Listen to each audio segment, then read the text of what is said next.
Let's move on, because really I'm kind of used to coming out of that and going, go ahead. And going right into this. Right into yeah, this. Exactly. And yep. I see some people calling Rupert kind of a synth pop guy. I mean, he did Howard Jones, so I kind of put him in the synth. So this is the only song in this album I really think it's kind of synth pop. Yeah. Still cool melodies. Oh, yeah. I guess that's the pop part, you know. But then also this is kind of Howard Jones sounding. Yeah. Yeah. Yeah, it is. I have no problem with Howard Jones. I don't either.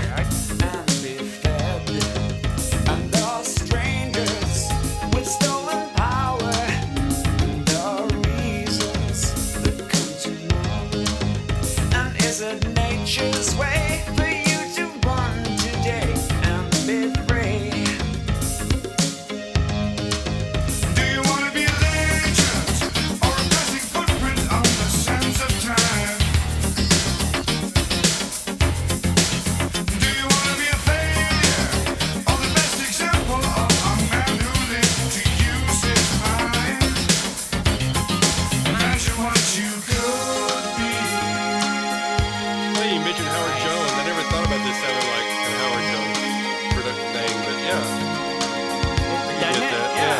There are rebels who can be silenced. They remind us how to see. Oh, that bass. Yeah, very Howard Jones bass. Leaving visions while many others put trust in science. And there are dreamers who nice harmony. must get through to your soul.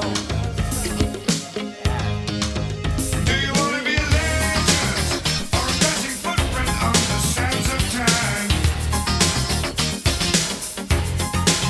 Do you want to be a failure or the best example of a man who lived to use his mind? Imagine what you could be That little bridge. with the feeling of symmetry and your eye for beauty, and your faith in the impossible. Imagine what you could be. Nice little breakdown. Yeah. The intro. Yep.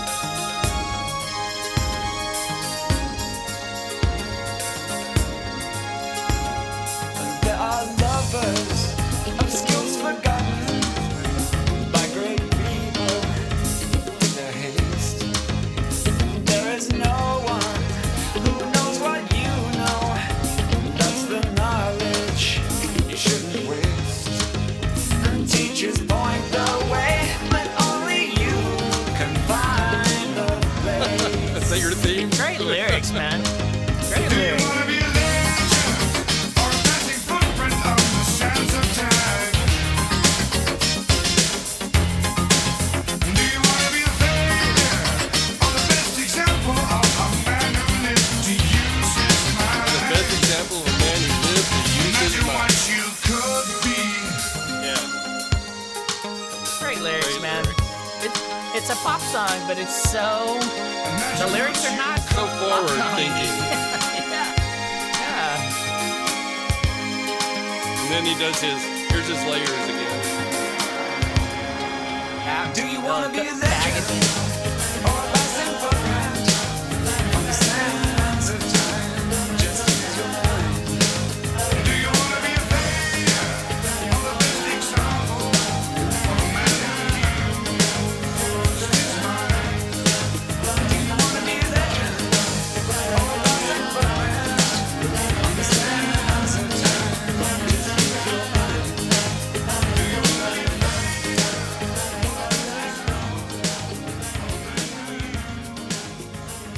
Simple. That is a pop song. I mean, it sounds like a synth pop, 80s, mid 80s synth pop song, but those lyrics are just deeper than a pop song should be, I think. Should be, I guess. I guess, but it's, yeah.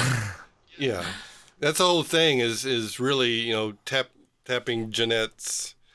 You know, I saw something that Steven Taylor, the engineer, are really just. If there is a band, it's really Rupert and Stephen W. Taylor, really, right, in a way. yes. But he was talking about how, you know, or maybe it was Rupert talking about. Well, yeah, it was Stephen. Sorry, was talking about how this woman, you know, never wrote love songs, or if she did, they were more, Right. you know, the bigger theme of love. Bigger- and- yeah. Yeah, love of man and nature. Right, and, right. Yeah, more But they were just, more, you know, there's always something yeah. either political agave. or Agave. philosophical, or, you know, there was always Yes. something much more deeper than, you know, that. Yes. That's what really made, and Rupert just embraced it, man. It was just like, you know, he used these lyrics and just made these wonderful pieces of art Oh my God. out of them. Yes, I know. So I know it really. I mean, Thinkman. You know, the sounds caught me right off, right? Right. As they always do. When I hear music, I grab on to the music, right? Right, The sound. right, yeah. And then And then you're singing right. along and going, wait, this is a badass. wow, what am I word." saying? Yeah. Hey, I like that line, and I like the meaning of those Right. words in that line, you know. And so, yeah, and those are the lyrics when you want to know more about, Right. you know. Okay, you know, instead of just like, okay, I don't know. I mean, I love John Anderson and everything, but you know, if you try to look too deeply at his lyrics, you just Get lost. you get confused. So, Well, this next one really captures here's Jamie Westorm, huh? this lyrics on this was one of my favorite, some of my favorite lyrics on the album. Big sound. This is the big beat song, man. I hear. Here we go. Do we hear the same music? Do we know the same people? Do we take the same time to change our minds and write the sequel? Are we in the same picture? Flick of the switch could kill you. Will we ever feel Love the way he sings that. the ecstasy of free thought? Yeah. And you love to know, side you're on, you're nowhere. You're trapped by information. Just let it go, the key hangs with your senses. Set the prisoners free. And do we see the same stars at night? I love his Where voice. did we leave our education? Yeah. He's got a unique voice for sure. Do we have the same proof? At least to judge the situation. Do we understand morality Morality. Watching, from watching Television or reading the internet. Will we ever feel the ecstasy of free thought?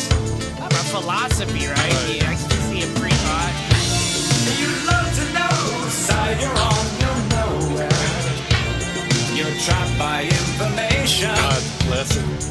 So modern, so up to Just date. let it go, the key hangs with your senses.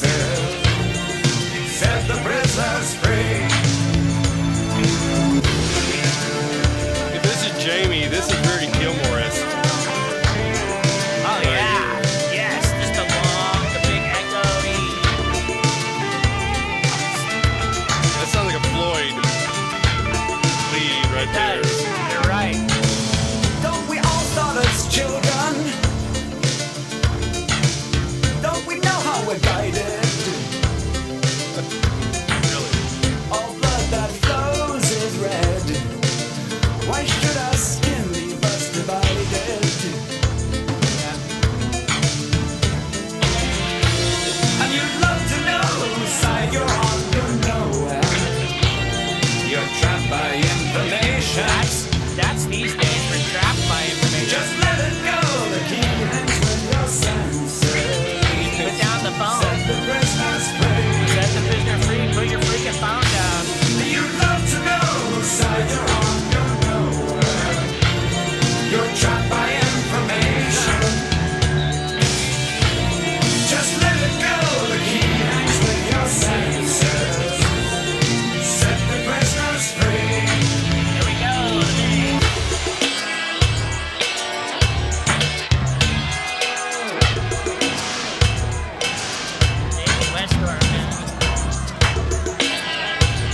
Yeah. See, I mean, that's 5.5 minutes, and that could have gone to 7.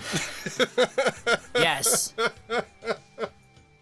Yeah, I mean, how long did they? This is another. How long did they play that? You know, did they just run out of tape on that one? And Oh, yeah, that bumped that. It's funny you brought this album up to do, and I was going, damn it, I forgot all about that album. And I didn't forget about it. I just never got around to it again. And it's like, dang, that'll be great. And this is Dude, badass, man. I Really listened to is. this album. I mean, we're gonna probably do once a Rupert year. Hine album, so you know it's gonna happen. yeah. But I forgot about putting in the Thinkman stuff too, and so his whole thing was, you know, he did his solo albums, and the first one, Immunity, that's another reason he worked with, and Stephen W. Taylor worked with a lot of people, is because all these people loved Immunity. Rush that's loved right. Immunity. That's why they Yep, started that's working right. with him. Kate Geddy Bush Lee, loved yep, Immunity, and she started yep, working with yep. Stephen W. Taylor later on. No, Krista Berg loved Immunity. You know, all these people loved Immunity. Immunity, They said, yes. Yep. This This dude's he is a master. Right. he's a master of the desk, right? And you know, and not just the desk, but using the desk as an instrument, right? Using the studio. Well, when they started as a- doing those albums, and now what the hell? I'll go to Stephen now. So when they started, and there's Stephen there on the right, and that's how he spells his name. Yep. Taylor. But they started Farmyard Studios. Okay, there's a little bit of past on that I discovered. Quantum Jump is a band that Rupert started after his first early solo stuff. And Right. it was with a guy named John Perry, Mark Warner, and Trevor Moraes, who's the drummer. Moraes. And they actually had a Yes. song called Lone Ranger. Tamata wakatangi hangi kuwe uo tamataya turi puka kapiki monga hora nuku poka wena wakatana tahu mataku aitanga nuru kawa mikitora. Kind of that kind of quirky, kind of sense of humor thing and all. And it was banned in the early stages because it had some gay references in it and some marijuana reference. Smoking peace pipe. So, peace pipe, yeah. but they kind of reissued it and remixed it a few years later, and it was perfectly fine. You know, that kind of thing. Yeah, and like in '79, it became a hit, even Right. though it was recorded in like '74 or something. Yeah. And that building up there, and that's another band that recorded at Farmyard Studios, but Trevor had this rehearsal spot up there. Rupert did. No, Trevor did. Trevor. Yeah, Trevor Moraes, the drummer for Quantum Jump, did. Oh, okay.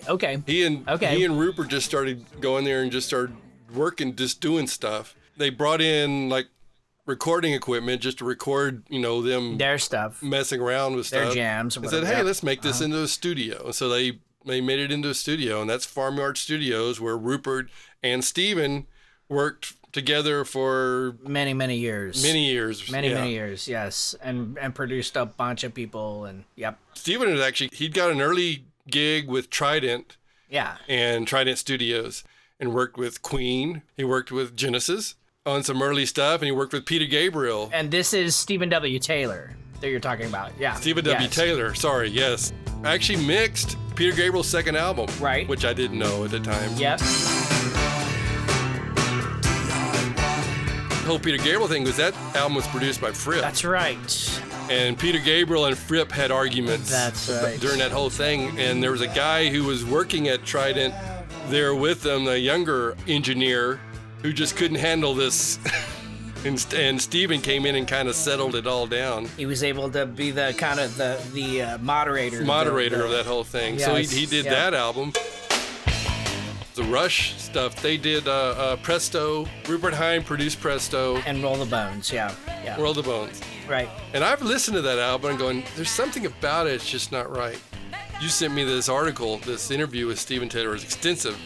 And he was talking about how that Geddy got Ludwig. Bob Ludwig? Bob Ludwig. Yeah, okay. Yeah. To master it, and it got real thin. Yeah. And they didn't like the way it was mastered at all. And so that's what it is about those albums, going, God, it sounds real thin. And I wasn't used to Rupert Hine production really sounding like that.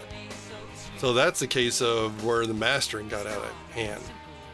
You know, it was a big name masterer, and they just didn't like the way it sounded. Yep. Getty actually took that picture on the bottom left of Rupert. Oh, cool. When they were working on Presto. Cool. Yeah, so that was kind of neat to grab that. But anyway, but Stephen Taylor to me is, Rupert Hine, they were just a pair. And then when they worked on the solo stuff, in fact, that's when they started working together. Rupert Hine came to him and said, look, I want to do this stuff, but I want us to do something that you've never done before and I've never done before. Techniques, things that we've never tried before. And that's what's so great about Rupert Hine's solo album. And this is a solo album too. It's just those had Rupert Hine's name on it. Yeah. Is that they just did all this experimenting and all this trying stuff They out. were on the same page as with each other as far as trying different production techniques, recording techniques, playing techniques. Everything was up in the air. Everything was up for grabs. Everything was a challenge, a purposeful challenge, right? They wanted to challenge themselves and make a great record that had never been made before. And they wanted to do that with all their, especially, I guess, his solo albums. Stephen W. Taylor, to me, I learned so much about him this week that I didn't know. I just thought he was Rupert's right-hand man, and he was Rupert's right-hand man. But he did so much more, and he's doing so much more. Oh, yes. He's in Real World now. Still. That's where he's at now. He's been for many years. Right. Yes, he lives there at Real World. Him and his wife and family. They live across that little pond from the Real World main studio there. Yeah, exactly. And he's just like always working and composing and doing video. He does video art, movie art, visual art, and soundtracks. And he worked together. you talking about Kate Bush. He did the 50 Words for Snow. He did the director's cut. He did for Kate's live for her. Yeah, that's what I was trying to get to. Live that's what I was trying to shows get to. At Hammersmith Odeon. He was her vocal navigator, is what she called him, vocal navigator. So because he was in charge of her vocal sound every moment, every song. He was right. And I talked about a while ago about Stephen W. Taylor being there with Genesis. He was there when they were back when we did Trick of the Tail. We were talking about when they tried out different vocalists to take Peter Gabriel's spot, and Stephen W. Taylor was there during that whole thing. yeah, exactly. So, I know. So he's been involved in so much, So really, kudos to Stephen W. Taylor. Maybe one day we'll interview him. He seems like a really interesting dude. Yeah, definitely.